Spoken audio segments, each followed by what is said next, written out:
Well, living in the beautiful state of Michigan, we have many different seasons here. And right now, we're in the cold season of winter, which means that we want to eat warming foods to help create warmth in our body as we go outside where it's really, really cold. Welcome to Healthy Cooking with Val. Hi, I'm Chef Valerie Wilson. According to the 5 Transformations of Energy, which is the ancient study of the different seasons and how they relate to the food that we eat and feed and nurture different organs in our body, we are in wintertime, which is referred to as the water energy phase.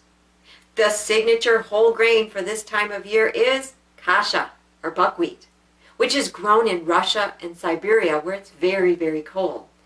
I have a really nice informative video on my YouTube channel all about kasha.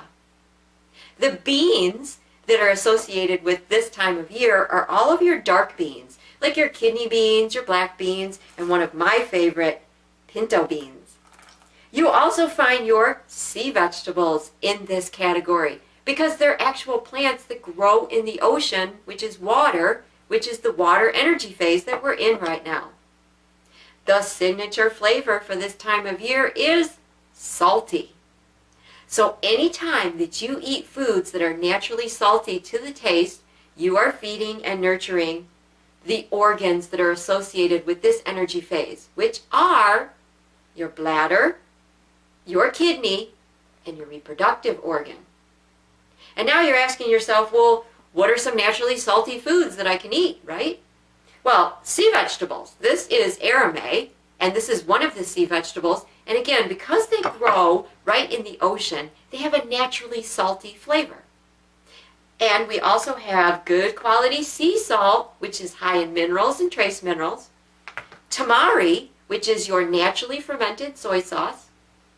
And one of my favorite condiments, ume vinegar, which comes from the ume plum paste. Now, if you've never heard of this before, I have a wonderful video on my YouTube channel that talks all about the umeboshi plum paste and the umeboshi vinegar. It's a salty condiment. And miso, naturally salty fermented soybeans, and this is what they season the traditional miso soup with. Now, this salty flavor is what is emphasized in the wintertime, and it helps to create healthy blood. All of these foods are associated with this cold winter time, but there's also a category of vegetables. Think about it this way.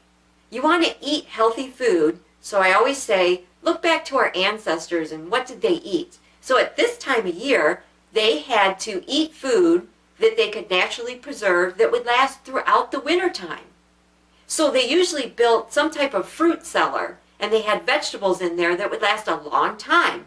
These vegetables would be things like cabbage, burdock root, rutabaga, turnips, and winter squashes, because they'll last a long time. For more information about these different foods and how you can use them and incorporate them in your healthy diet, you can get my cookbook, Perceptions in Healthy Cooking.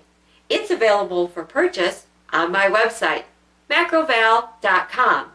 And visit my Facebook page, Macroval Food. Remember, your journey to eating healthy begins with one small step. Let's make that small step healthy wintertime food.